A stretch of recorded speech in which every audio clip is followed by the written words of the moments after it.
여기 예레미야 44장에 있는 말씀 24절 가서 보니까 또한 예레미야가 온 백성과 모든 여자에게 이르되 이집트 땅에 있는 온 유다야 주의 말씀을 들으라. 만군의 주 곧 이스라엘의 하나님께서 이같이 말씀하시느니라. 오늘 여기 앉아있는 모든 성도들에게 제가 동일한 말씀을 드리고 싶습니다. 이집트 땅에 있는 온 유다야 주의 말씀을 들으라. 만군의 주 곧 이스라엘 하나님께서 이같이 말씀하시느니라. 하나님의 종 예레미야가 40년 동안 하나님의 말씀을 선포했습니다. 그 결과 그가 얻은 것은 조롱과 비난과 멸시와 감옥에 갇히는 것과 매맞는 것과 착고에 갇히는 것, 사람들의 멸시를 받는 것, 사람들의 따돌림을 당하는 것, 왕따 당하는 것, 이런 모든 것이 예레미야의 몫이 되었습니다.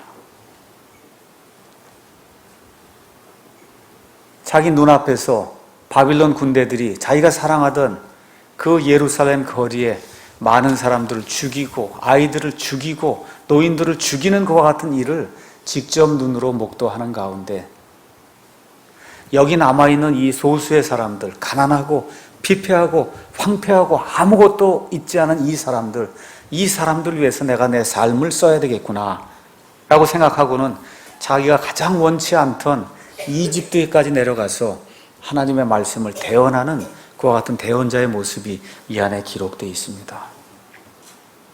몇 년 동안 예레미야가 이집트에서 이 백성과 함께 거했는지는 성경이 이야기하지 않기 때문에 우리가 알 수가 없습니다. 다만 그가 죽기까지 신실하게 하나님이 원하시는 그와 같은 대언자의 길을 걸었음을 성경을 통해서 우리가 알 수가 있습니다. 지난주에 제가 예수님께서 이 땅에 오신 목적이 예수님은 섬기는 자로 이 땅에 오셔서 섬김을 받으려 하지 아니하고 오히려 섬기고 자기 자신을 심지어 자기 자신의 생명을 많은 사람을 위한 대속물로 내어 주시기 위해서 이 땅에 오셨다. 그래서 우리 그리스도인들도 마찬가지로 예수님과 같이 섬기는 자가 되어야 된다. 이런 말씀을 이제 드리면서 고린도전서 4장에 있는 말씀을 따라서 사람이 마땅히 우리를 하나님의 신비를 맡은 자요 청지기로 신실한 자로 여겨야 된다. 신실한 자들에게, 이 하나님의 청지기들에게 요구되는 것은 끝까지 신실한 자로 남는 것이다 라고 이야기하면서 끝까지 신실해야 된다. 제가 말씀을 드렸습니다. 이 말씀을 가만히 드리고 나서 생각해 보니까 혹시 또 이걸 잘못 오해해서 목사나 아니면 이 사랑침례교회 끝까지 충성해야 된다 이렇게 받으셨을까 봐 제가 좀 걱정이 되더라고요. 그래서 좀 정정해야 되겠어요. 그래서 어떻게 정정해야 되냐? 하나님의 말씀에 신실한 사람이 되기를 주님의 이름으로 축원합니다. 이 목사는 없어질 수 있어요. 이 사랑침례교회는 없어질 수 있습니다. 그렇지만 영원히 변치 않고 영원히 남아있는 건 이 하나님의 말씀이에요. 이 하나님의 말씀에 신실한 자들이 되기를 주님의 이름으로 이 아침에 다시 한번 축원합니다. 오늘은 사람의 본성에 대해서 살펴보는 그러한 시간을 갖도록 하겠습니다. 예레미야는 전체가 52장으로 구성이 되어 있는데 사실 오늘 읽은 44장이 예레미야 생애에서 예레미야가 마지막으로 전했던 말씀입니다. 45장부터 51장은 이미 예레미야가 20년 전에 전했던 그런 말씀을 맨 뒤에 담아놓은 것이고 52장은 예루살렘 도시가 다시 한번 파괴되는 것을 다시 한번 보여주기 위해서 부록으로 담은 거예요. 그러니까 예레미야 40년 동안에 그 대언의 말씀이 선포된 그 기간의 맨 마지막 말이 여기 오늘 읽은 44장에 기록이 되어 있습니다. 이 내용은 뭐냐? 사람의 본성이 어떤 것이냐 하는 내용이에요. 사람의 본성이 어떤 것이냐. 옛날에 중국 사람들은 순자라고 하는 사람을 통해서 성선설을 가르쳤고 또 맹자라고 하는 그런 사람을 통해서 사람은 태어날 때부터 본성이 선하다라고 하는 악하다고 하는 그와 같은 성악설을 가르쳤습니다. 성경은 뭐 성선설이다, 성악설이다 이런 이야기 하지 않고 있고, 다만 인간의 본성이 부패가 되었다. 성경은 그렇게 이야기를 하고 있습니다. 어느 정도까지 부패가 되었느냐? 오늘 예레미야 44장의 말씀이 우리에게 보여주고 있습니다. 고통을 당하고 어려움을 당하고 고난을 당하면 사람의 본성이 변할 수 있을까? 바빌론 그 군대가 쳐들어와서 그렇게 사람을 죽이고 자기들이 신뢰하던 그 예루살렘 성전을 다 회파하고 사람들을 포로로 잡아가는 이런 고통과 고난을 당했음에도 불구하고 그들의 본성이 전혀 변하지 않았다는 사실을 여기 예레미야 44장이 보여주고 있어요. 어떤 사람은 교육을 많이 시키면 사람의 본성이 변할 거다 그렇게 이야기하는데, 이와 같은 시청과 교육, 예레미야 대언자의 40년 동안의 대언의 사역을 통해서 예레미야가 시청과 교육을 통해서 하나님의 말씀을 그렇게 보여주었지만 사람의 본성은 변하지 않는다고 하는 사실을 예레미야 44장이 우리에게 분명하게 보여주고 있습니다. 40년 동안 하나님의 사람이 하나님의 말씀을 줄기차게 똑같은 말씀을 대언했어요. 그 말씀이 대언자가 대언한 그대로 그들의 눈앞에서 이루어졌습니다. 바빌론 군대가 침략을 해서 예루살렘 도시를 회파하고 그들이 자랑하고 그들이 늘 보물로 여기던 예루살렘 성전을 완전히 회파하고 그 안에 있던 모든 기구들을 다 끌고 가고 아이벤 여인의 배를 가르는 그와 같은 악한 일을 행하고 먹을 것이 없어서 이 유다 사람들이 자기 아이들을 잡아먹는 이와 같은 극한 상황이 그들에게 발생했음에도 불구하고 이들의 본성에 변화가 전혀 생기지 않았다는 거예요. 얼마나 놀라운 일인지 알 수가 없습니다. 하나님의 은혜로 또 살아남았어요. 그 살아남은 자들, 얼마 안 되는 자들, 이들이 또 그 가운데 반역을 일으켜서 쿠데타가 생겼는데 하나님이 그래도 또 살려주셔서, 그래서 남은 자 중에 또 남은 자를 하나님이 몇 명 안 되게 남겨주셨더니 이 사람들이 어떻게 해요? 이제 이집트로 내려가자. 이게 우리 생각으로 이해가 안 되는 일이에요. 야, 이럴 수가 있을까? 이게 정말 사람이 이럴 수가 있을까? 근데 성경은 사람이 그렇다고 이야기하는 거예요.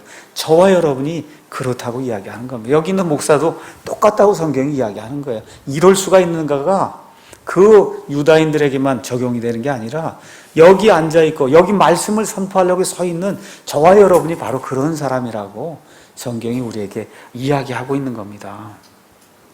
머리를 꼿꼿이 세우고는 이집트로 내려가서 대언자의 말을 듣지 아니하고 어떻게 해요? 하나님이 그렇게 미워하던 하늘의 여왕에게 분향하는 그와 같은 일이 이 안에 또 기록이 돼 있다. 성경이 이거를 예레미야의 마지막 말들이라고 이야기하면서 우리에게 말씀해 주시는 거예요.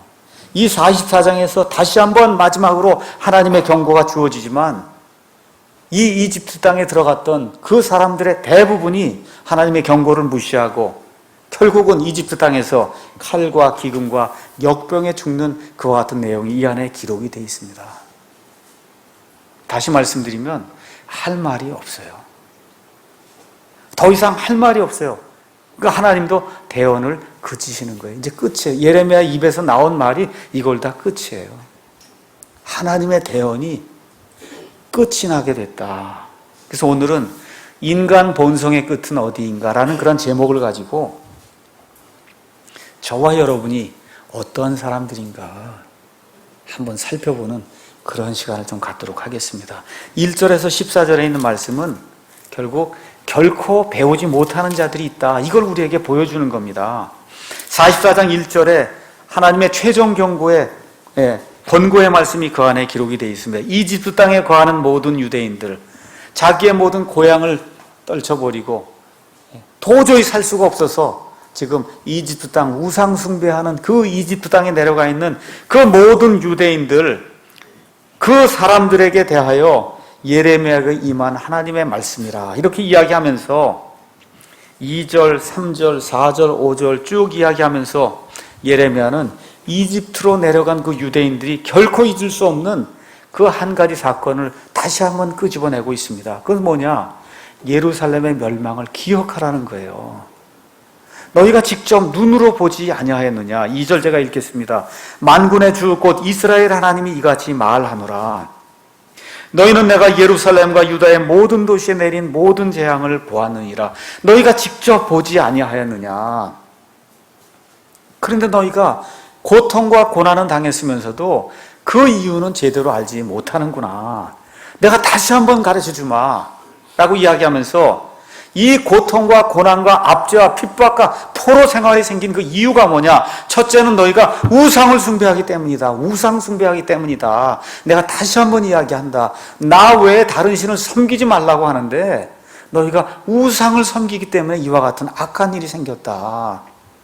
둘째, 내가 너희에게 대언자들을 보내지 않았냐. 지금식으로 얘기하면 이 성경 말씀을 온전히 보존해서 너희 손에 주지 아니하였느냐. 내가 너희에게 가르쳐주지 않은 걸 하라 그러면 그건 내 잘못인데, 그게 아니라 내가 일찍 일어나서 대언자를 한 명만 보낸 것이 아니라 몇백 년 동안 수십 명의 대언자를 보내서 하나님의 말씀이 이렇다고 선포하지 아니하였느냐. 근데 너희가 듣지 않으려고 귀를 기울이지 않았다는 거야. 너희 멸망의 원인이 그 세 가지다 라고 이야기하면서 회심하지 않는 그 사람의 마음을 하나님이 지적을 하고 계십니다. 회심하지 않아, 이야기라도 돌이키지 않는 그런 사람들이, 그 사람의 마음 상태가 어떠냐. 진리를 말하면 나중에는 그 진리 말하는 그 사람 듣기 싫고 그 진리가 듣기 싫어서 결국은 사람을 죽인다는 거예요. 유대인들이 예레미야 대언자의 말을 듣지 아니하고 결국은 예레미야까지 끌고 이집트 땅으로 내려갔잖아요. 이 유대인들의 이런 성향이 계속해서 600년 이상 진행이 되는 가운데 하나님의 아들 예수님이 이 땅에 오셔서 하나님의 진리, 한 말씀도 틀리지 않는 하나님의 진리를 그들에게 전파를 했는데 그 결과가 어떻게 돼요? 예수님을 잡아 죽이는 일로 그 결과가 끝이 나고 말았다. 성경이 우리에게 그렇게 이야기하고 있어요.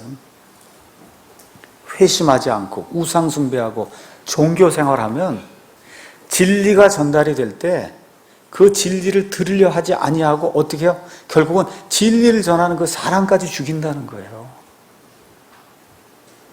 이게 예레미야가 우리에게 지금 보여주고 있는 그 내용의 말씀입니다. 마태복음 23장 37절에 38절에 우리 예수님께서 마지막으로 그 유대인들 향해서 하시는 말씀이 뭐예요? 오 예루살렘아 예루살렘아, 암탉이 자기 병아리들 자기 날개 아래 모음같이 내가 너희를 내게로 함께 모이려고 한 적이 한두 번이냐. 그러나 너희가 원치를 아니하였도다. 그러므로 너희 집이 황폐하게 되리라. 저와 여러분에게 예수님이 동일한 그런 말씀을 하시는 겁니다.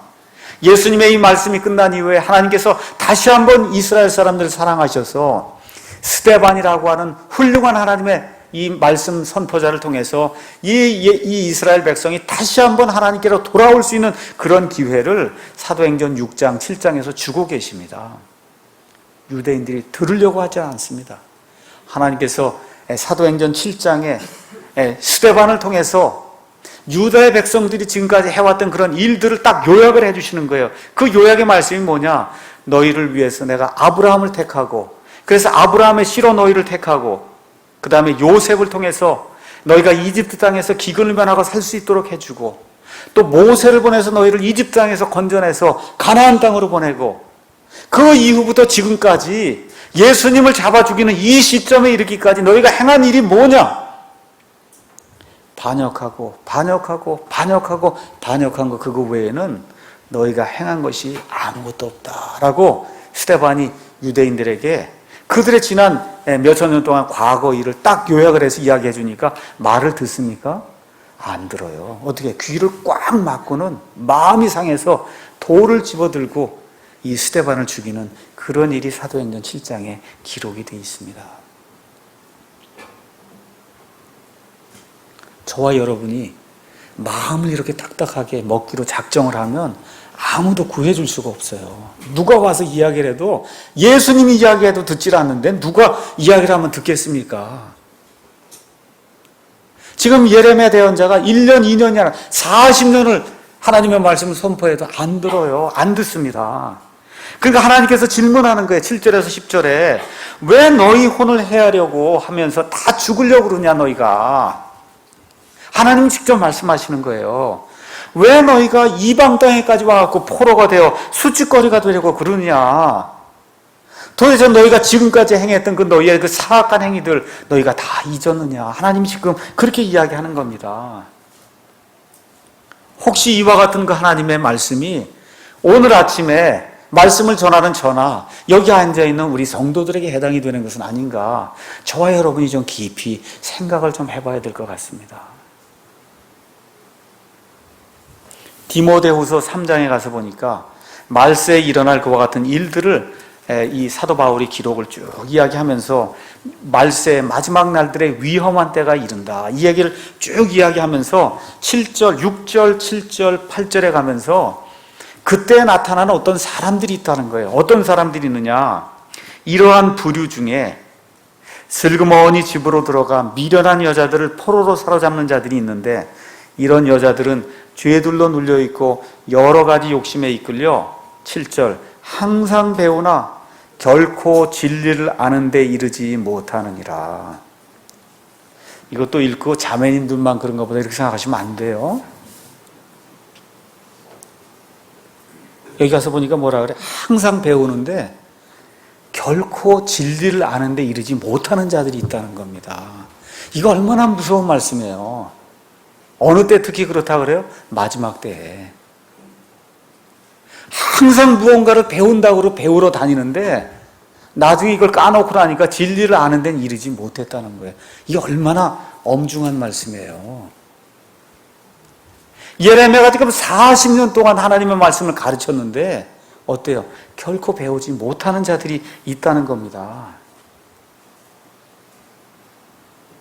이렇게 될 때 하나님께서 내가 더 이상은 내가 참을 수 있는 인내가 없다. 그렇게 말씀하시면서 11절에서 14절에 하나님이 한마디 말로 이집트에 거하는 이 유다의 모든 자들이 칼과 기근에 죽을 거다 라고 하나님이 다시 한번 경고의 말씀을 주십니다.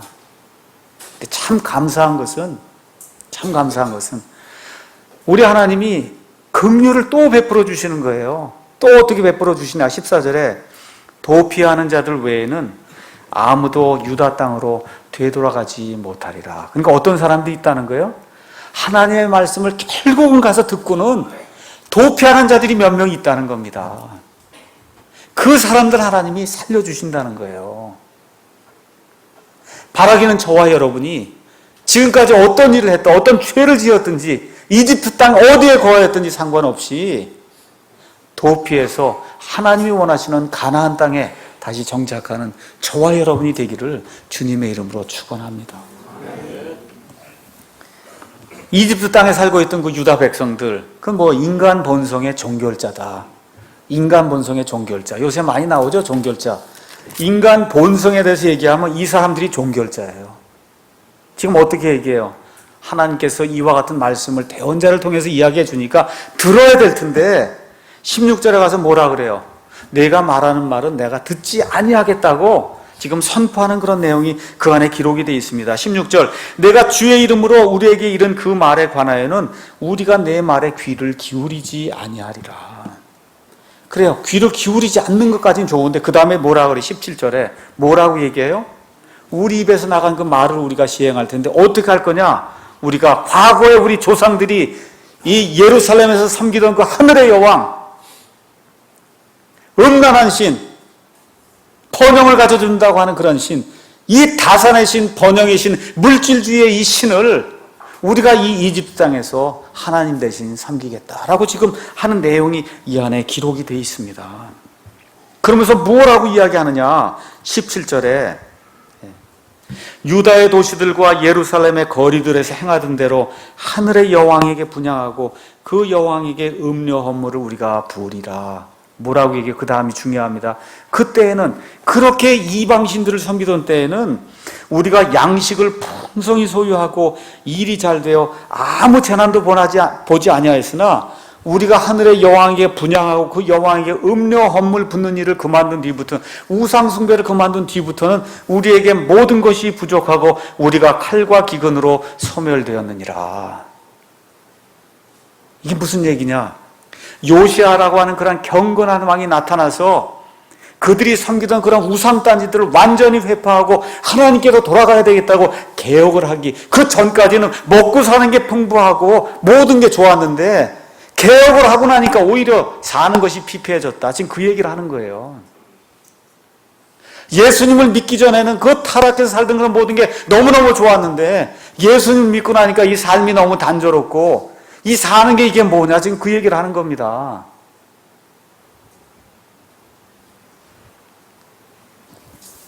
그러면서 여자들이 또 뭐라고 이야기하느냐, 19절. 우리가 그렇게 이 일들을 누가 주로 했나? 여자들이 했단 말이에요. 여자들이 했는데 여자들이 얘기하는 거, 우리가 그런 일들을 할 때 남편의 허락도 없이 했겠냐. 무슨 얘기예요? 남편과 아내가 공모해서 이 일을 했다. 지금 그 얘기를 지금 하고 있는 겁니다. 자, 여기 나와 있는 하늘의 여왕, 다시 한번 말씀드려요. 물질을 섬기고 물질의 번영을 가져다 주고 다산하게 만드는 이와 같은 여신이라고, 가나안의 아스다롯이라고 알려져 있던 그와 같은 여신이에요. 그러니까 이 이방 사람들, 가나안 땅에 살던 사람들이 섬기던 남자 신은 이름이 바알이고 여자 신은 이름이 아스다롯이에요. 아스다롯. 쉽게 얘기해서 예수님을 제대로 믿으려고 하니까 물질의 번영이 따르지 않는다는 거예요. 그렇기 때문에 물질 번영을 가져다 주는 그 신을 섬겨야지 도저히 하나님을 섬기지 못하겠다. 즉 그 얘기를 하고 있는 겁니다. 여기에서 우리가 깨달아야 될 교훈이 있어요. 과거의 경험과 감정에 의지해서는 안 된다는 겁니다. 그때가 참 놀기에 좋았지, 참 먹고 살기에 좋았지. 그런데 아무리 좋아도 그건 하나님이 원치 않는 일이다. 성경이 지금 그 얘기를 하고 있는 겁니다. 아무리 좋아도 이집트는 사람을 죽이는 데라고 이야기하는 거예요. 탕자가 재물을 다 싸갖고 멀리 나가서 흥청망청 살 때 얼마나 좋았는지 알 수가 없어요. 거기가 이집트 땅이에요. 친구들이 꼬이고 모든 것이 좋았습니다.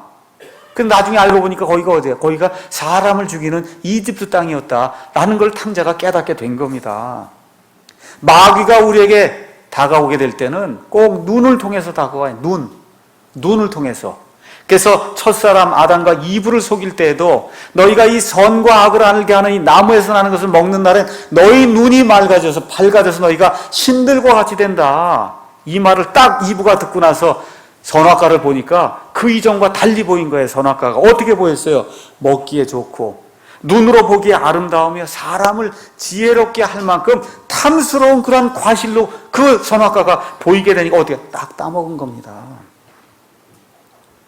그게 마귀의 작전이다. 그래서 이 말씀을 요한 1서 2장 15절에서 17절은 이렇게 이야기하고 있어요. 세상에 있는 것들을 사랑하지 말라. 이집트를 사랑하지 마라. 어떤 사람이 세상을 사랑하면 아버지의 사랑이 그 속에 있지 아니하니 세상에 있는 모든 것 즉 육신의 정욕과 안목의 정욕과 인생의 자랑은 아버지에게서 나지 아니하고 세상에서 나느니라. 17절 다 같이 읽겠습니다. 세상도 그것의 정욕도 사라지되 오직 하나님의 뜻을 행하는 자는 영원토록 거하느니라. 세상도 그것의 패션, 외적인 그런 모습도 다 사라지지만 뭐만 남는다는 거예요? 하나님의 뜻을 행하는 자만 남는다는 겁니다. 특히 젊은 청년들 이성 사귀고 하는 거 조심해야 돼.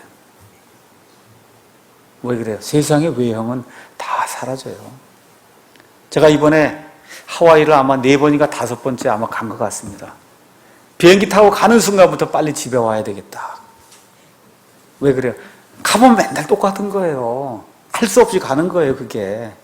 이거 안 갈 수 없으니까 가는 거거든요. 왜 그래요? 젊을 때는 뭔가 뭐가 있나 보다 그러고 돌아다니는데 인생을 살아보고 이렇게 해서 가보니까 빨리 집에 가야 집이 제일 좋구나.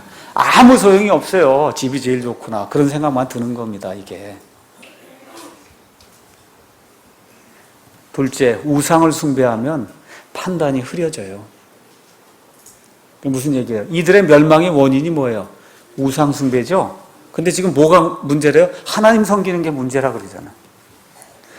여러분, 이 판단이 흐려지는 거예요. 우상 숭배했기 때문에 이런 멸망이 내린 걸 생각을 안 하고 하나님을 섬겼기 때문에 우리에게 멸망이 임하였다. 이렇게 생각하면 이거 정신 나간 사람이잖아요. 근데 이런 정신 나간 사람이 된다는 겁니다. 우상을 섬기면 하나님보다 다른 어떤 것을 하나님 위로 자꾸 두고 그걸 추구하다 보면 판단력이 흐려진다는 거예요. 그럼 어떻게 판단해야 되느냐 하면 결과나 아니면 기분이 좋더라 이거에서 판단하면 그러면 반드시 망한다는 거예요. 이게 옳은 것인가 그른 것인가로 판단해야 된다는 겁니다. 교회 와서 락 음악하고 꽝꽝꽝 되면 그냥 좋아요. 이 속에 있는 육체가 막 살아나고 좋습니다.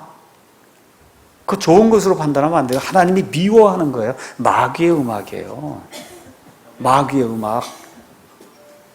방언하면 그냥 막 뭐가 그냥 열렬하게 뭐가 살아나갖고 10시간 기도해도 아무 문제가 없다. 기분도 좋고. 그게 다 마귀가 좋아하는 거예요. 하나님은 정신을 똑바로 차리고 나에게 와서 한두 마디라도 알으라고 이야기하는데 그렇게 얘기하면 밋밋하고 방언으로 10시간 하면 그냥 뭔가 하나님에서 큰일 한 것 같고 그렇거든요. 이게 잘못됐다는 거예요. 성경 말씀부터 어디나 피면 큐티 한다 그래서 펴갖고는 하나님이 자기에게 주신 말씀도 아닌데 아전인식으로 끌어다간 그냥 다 이게 하나님 말씀이거나 이렇게 하는 거 이거 하지 말라는 겁니다.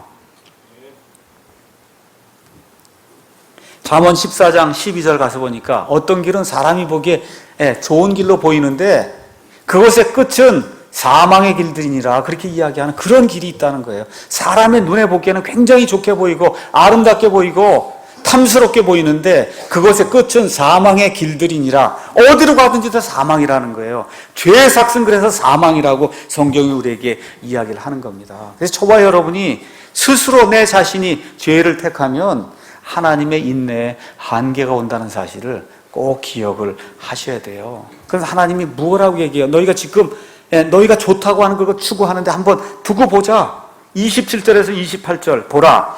내가 깨어 그들을 지켜보며 화를 내리고 복을 내리지 아니하리니 이집트 땅에 있는 유다의 모든 사람이 칼과 기근에 소멸되어 마침내 그들이 끝이 있으리라. 28절 있습니다. 그럼에도 칼을 피하는 소수의 사람들만이 이집트 땅에서 나와 유다 땅으로 돌아오리니 이집트 땅으로 들어가 거기에 머무르고자 한 유다의 모든 남은 자가 내 말과 자기들의 말 중에서 누구의 말이 설지 알게 되리라. 하나님의 심판석에 가면 알게 된다는 겁니다. 그래서 저와 여러분 어떤 결정을 내릴 때 하나님의 그 심판석, 그리스도의 그 심판석에 갔을 때 하나님이 기뻐하는 그런 일인가? 여기에 내 육신을 만족시키는 그런 일인가? 말인가? 이런 것들을 저와 여러분이 깊이 생각을 해야 된다고 성경이 우리에게 이야기를 하고 있습니다. 여기에서 우리가 생각해 봐야 될 것이 가정 문제예요. 사람 다 누구나 어떤 신에게 경배를 하며 살 수밖에 없는 그런 존재입니다. 나는 하나님만 섬깁니다. 그렇게 하는 사람 거의 없어요. 하나님과 비슷하게 두거나 하나님보다 조금 위로 두거나 하면 그게 신이에요. 우상입니다. 그러니까 저와 여러분이 무엇을 추구하든지 하나님 이상으로 하나님과 비슷하게 하나님 수준으로 비슷하게 거기 두면 우상을 숭배하는 거예요. 그걸 숭배하는 걸 예배라고 이야기하는 거예요. 그거를 개인적으로 예배하기도 하고 가정에서 예배하기도 하고 공적으로 이렇게 교회에서 예배하기도 하는 거예요. 그러니까 저와 여러분 오늘 여기 모여서 예배를 드릴 때 그 대상이 누구인가를 정확하게 규정을 해야 되는 거예요. 오늘 여기에 지금 예배 대상, 이 가정 예배의 대상이 지금 나와요. 누구예요? 아스타롯이라고 하는 하늘 여왕이 여기 지금 이집트 땅에 살고 있는 그 유다 백성의 모든 가정의 예배의 대상이 됐다. 지금 그 얘기를 하는 겁니다. 유다 백성이 한 일이 뭐예요? 남편과 아내가 공모해서 그래서 하늘 여왕에게 분향하고 하늘 여왕에게 비는 그런 가정 예배를 지금 드렸다는 겁니다. 15절 19절 가서 보니까 여자들이 뭐라 그래요?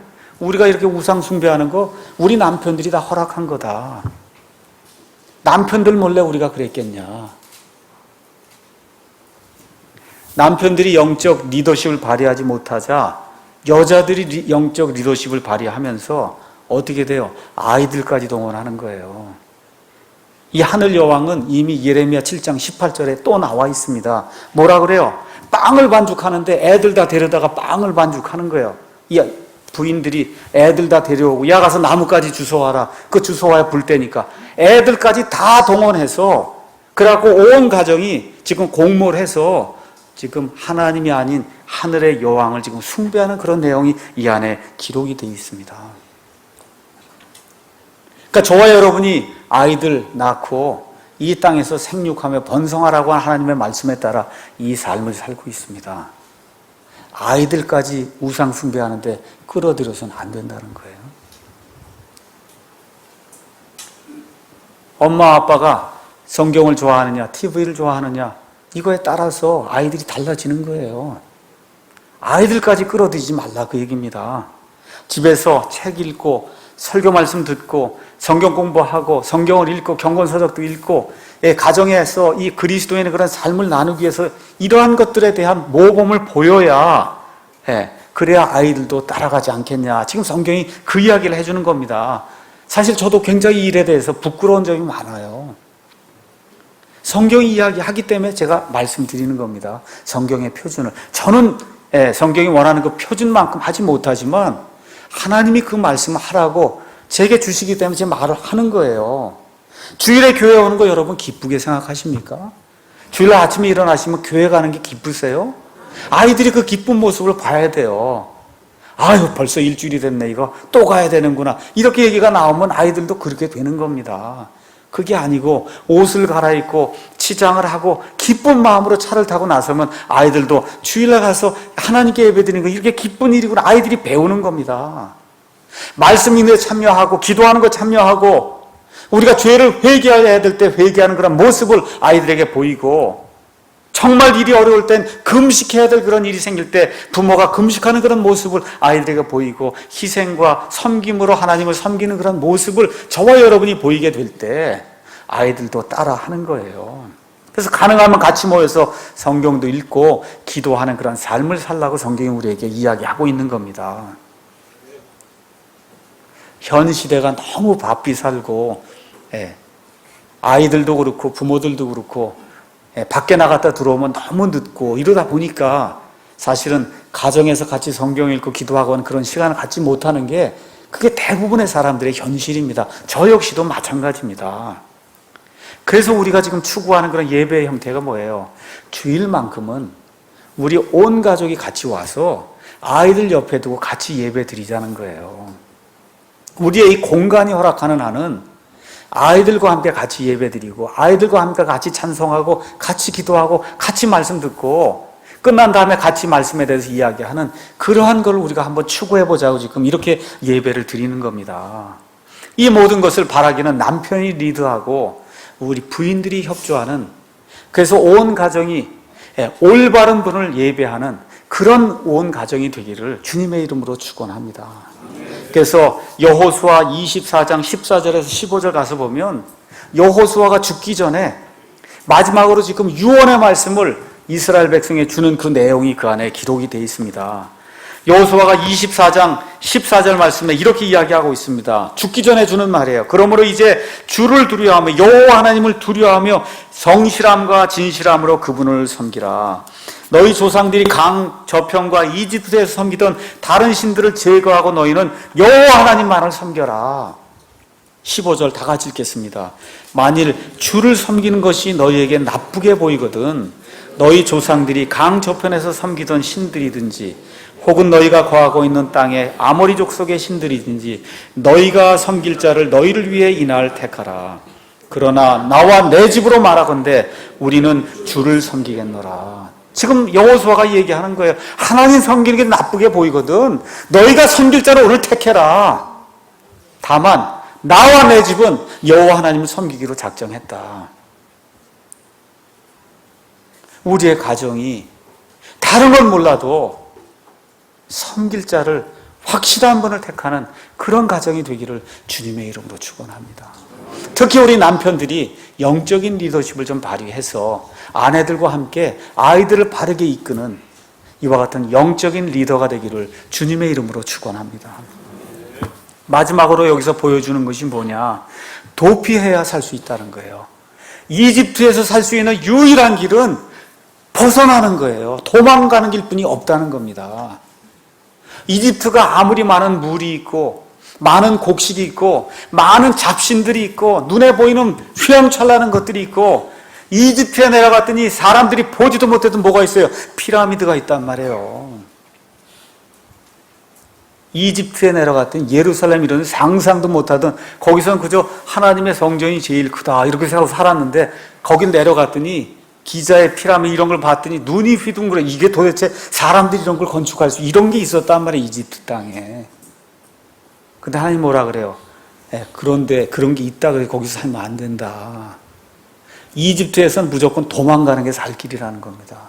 다른 거 없어요. 도망해야 산다는 거예요. 이집트를 벗어나야 너희가 산다고 하나님 우리에게 이야기하는 겁니다. 우상을 숭배하는 자들과 종교인들의 무리에 거기 끼어서 거기 남아있으면 너희가 죽는다고 하나님 말씀하시는 거예요. 도망해야 된다는 거예요. 우상 숭배하는 자들, 종교놀이하는 그런 자들과 같이 거기 머물러 있으면 하나님의 심판과 저주 외에는 다른 것을 기대할 수가 없다고 성경이 우리에게 이야기하고 있는 겁니다. 그래서 하나님이 뭐라 그래요? 25절에 너희가 하늘의 여왕 섬기길 원하냐? 그럼 한번 할 대로 다 해봐라. 26절에 뭐라 그래요? 그러면 살아남을 자가 아무도 없을 거다. 27절 하나님 뭐라 그래요?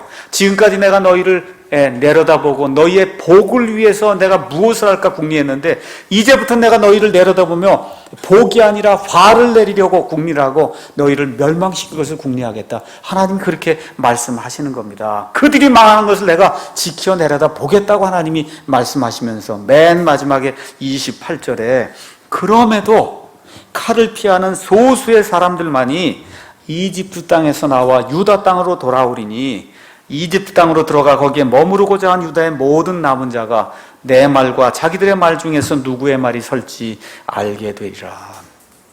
누구만 살아남아요? 도망하는 사람만 살아남는다는 겁니다.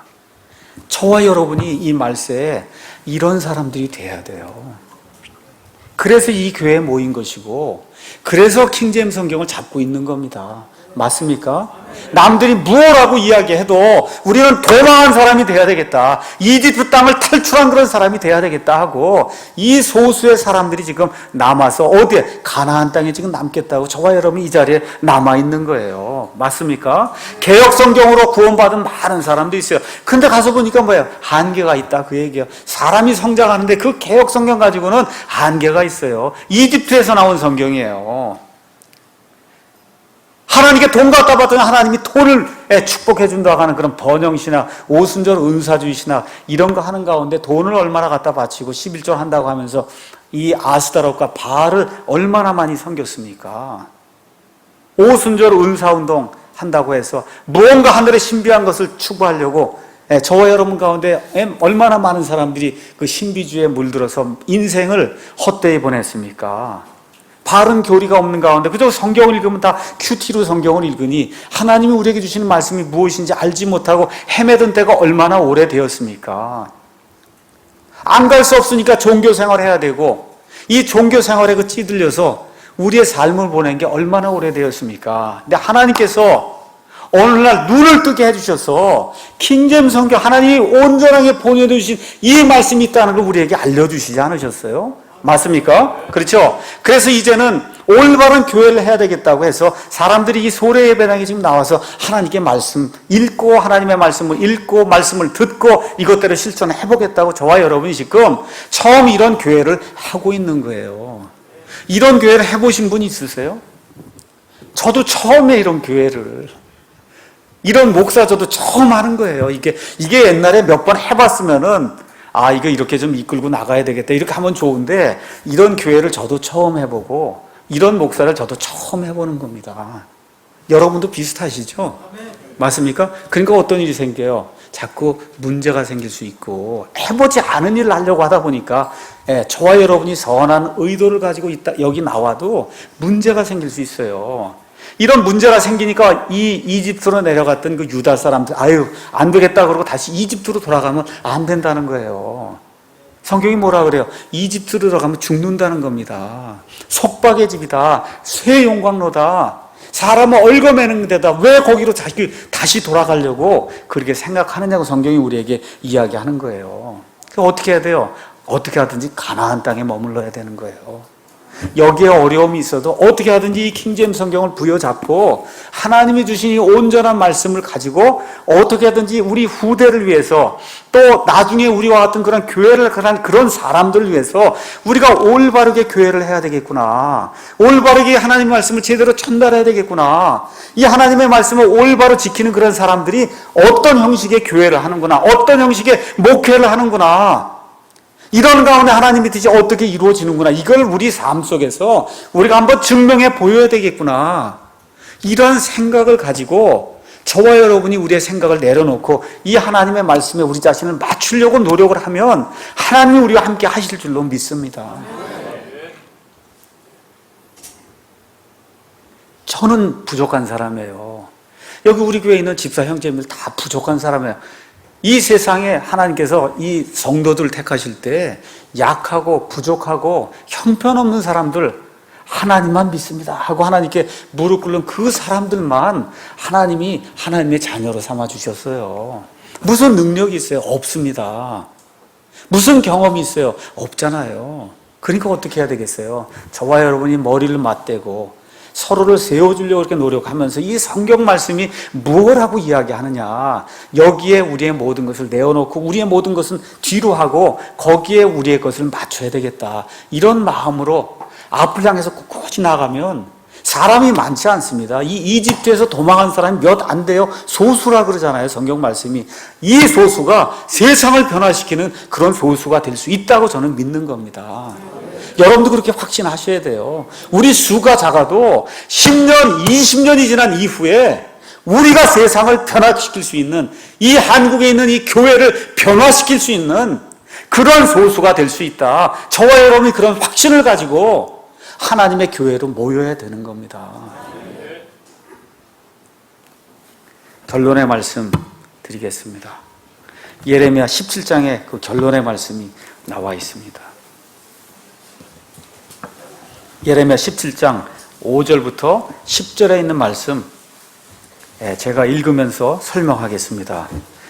주가 이같이 말하노라.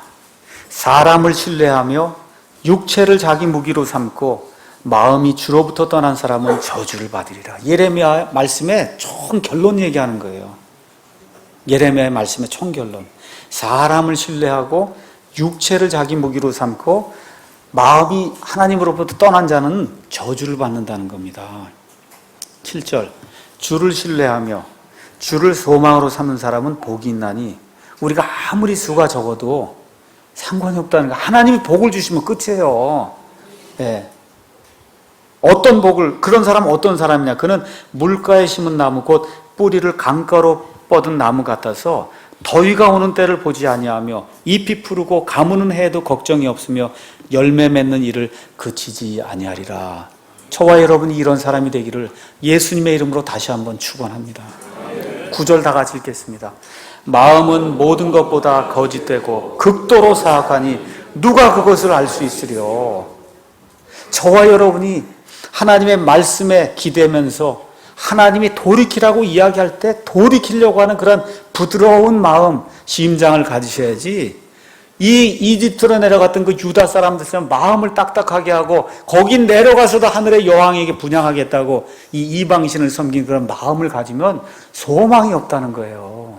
소망이 없습니다. 사람은 자기 마음을 자기도 모른다는 겁니다. 10절 다 같이 읽겠습니다. 나 주는 마음을 살피며 속중심을 시험하여 각 사람의 길들과 그 사람의 행위들의 열매대로 그 사람에게 주느니라. 저와 여러분이 이 세상 많이 살면 80년 사는 겁니다. 이제 죽을 날이 점점 가까워오는 거예요, 저희에게. 그 하나님 앞에 쓸 때 그 하나님이 우리의 속 중심을 하나 다 보신다는 거예요. 이 생각을 가지시고 저와 여러분이 행하셔야 됩니다. 우리의 마음이 하나님 앞에 옳은가 그른가, 무슨 일을 할 때마다 우리의 마음이 하나님 앞에 옳은가 그른가, 이 생각을 하면서 마음을 부드럽게 하면서 하나님을 추구하게 될 때 하나님께서 우리 교회와 여기 있는 모든 가정과 여기 있는 모든 개인에게 하나님께서 하늘의 영적인 복을 충만히 내려주실 줄로 확신합니다. 기도하겠습니다.